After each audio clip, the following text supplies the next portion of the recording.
प्रणिती शिंदेच्या कार्यक्रमातील वंदे मातरमची चर्चा संपूर्ण वंदे मातरम 3 मिनिटांचा असताना 1 मिनिटात उरकण्यात आल्याची माहिती।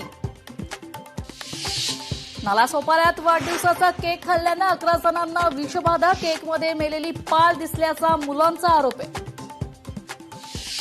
विलास घुलेंच्या कुटुंबियांचं गेल्या 12 दिवसांपासून जिल्हाधिकारी कार्यालयासमोर उपोषण, कुटुंबियांची सीआयडी अधिकाऱ्यांनी भेट घेतल्यानं तपासाला वेग। जुहू चौपाटीवर गेल्या 35 दिवसांपासून कचऱ्याचा ढीग कायम, पालिकेच्या ढिसाळ कारभारावर नागरिकांचा संताप।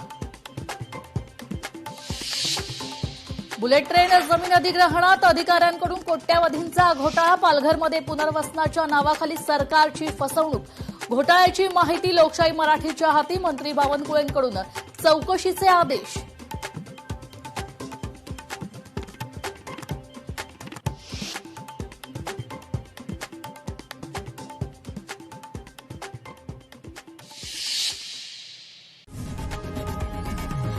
लोकशाही मराठी ऐका, पहा, जागरूक रहा।